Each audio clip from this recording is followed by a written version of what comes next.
जैसे देखो तुमने 100 रुपए का सामान बेचा, अब अमेरिका का सुप्रीम कोर्ट ने बोला ये सब तुम्हारे जितने भी तुमने लगाए थे सब बेकार है। इंडिया के ऊपर पहले टैरिफ लगता था इन एक्साइज ड्यूटी, इंडिया का माल जब वहां बिकने जाता था 3.5% लगता था। अब उसने क्या करा 10% सब पे लगा दिया। किसमें?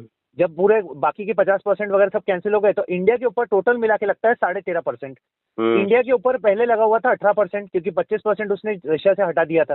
अब यहाँ पर बात ये हो जाती है 13.5% में भी हम घाटे में नहीं है। घाटे में हम इसलिए नहीं है क्योंकि इंडिया का माल कंपेयर टू चाइना के माल से अमेरिका के लोग ज्यादा खरीदते हैं क्योंकि इंडिया का माल थोड़ा जेन्युइन होता है।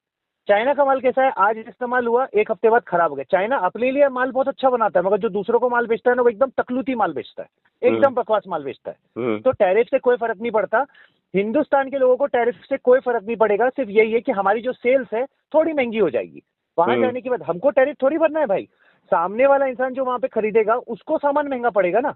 और रही बात अगर उसे हमारा सामान का क्वालिटी अच्छा लगता है तो महंगा सामान भी खरीदेगा, और अगर क्वालिटी अच्छा नहीं लगता तो नहीं खरीदेगा। और इंडिया ने डाइवर्स मार्केट कर दिया है। अभी यूरोप के साथ इंडिया ने क्या बोलते हैं एफटीए साइन कर लिया, कई कंट्री के साथ साइन कर लिया। इंडिया ने डाइवर्सिफाई कर दिया कि भाई सिर्फ अमेरिका पे डिपेंड मत रहो, तुम दूसरे देशों को भी बेचो ना, दूसरों से भी पैसा कमाओ, वहां से भी डॉलर ही मिलता है ना जी।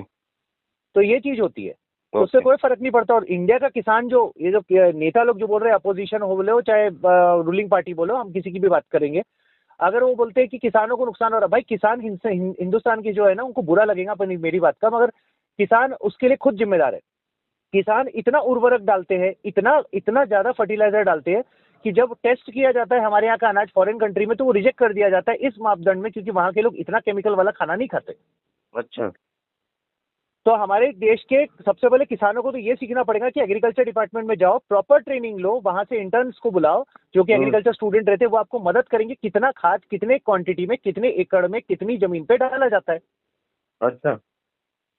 तो अब ये किसान अगर यहाँ पे ये चीज के लिए रो रहे हैं कि हमारा सामान नहीं बिकेगा उनका सामान बिकेगा, भाई वो उर्वरक कम डालते हैं, तुम उर्वरक मरे तक डालते हो, इतना उर्वरक डालते हो कि जो तुम्हारी उपजाऊ रहती है तुम्हारी जमीन वो खत्म हो जाती है, तुम अपनी जमीन को अपने हाथ से बंजर कर रहे हो, फिर तुम रोना रोते हो कि तुम्हारी खेती अच्छी नहीं होती।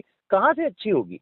तुम्हें साइंस और टेक्नोलॉजी का मदद लेना पड़ेगा, तुम्हें एग्रीकल्चर डिपार्टमेंट जाना पड़ेगा, फ्री ऑफ कॉस्ट वहां पे जानकारी मिलती है, मिट्टी का सैंपल चेक किया जाता है, इंटर्न्स भेजे जाते हैं जो एग्रीकल्चर के वहां स्टूडेंट रहते हैं, वो एक एक खेत में आके आपको मदद करेंगे। पर यहाँ का किसान क्या करता है हिंदुस्तान का, नहीं मेरे तो पुश्तैनी किसान थे, हमारे घर में पूरी किसानी करी। भैया ठीक है आपने घर में किसानी करी, आप पुश्तैनी किसान है, मगर किसान से भी मिस्टेक हो सकती है, आखिरकार है तो इंसान। ठीक है sir, Radhe Radhe, thank you. Thank you बेटा, थैंक यू वेरी मच, ख्याल रखो अपना, बहुत बहुत सुखी रहो और अच्छी बातें सीखो। धन्यवाद। जय हिंद। जय हिंद सर। जय हिंद।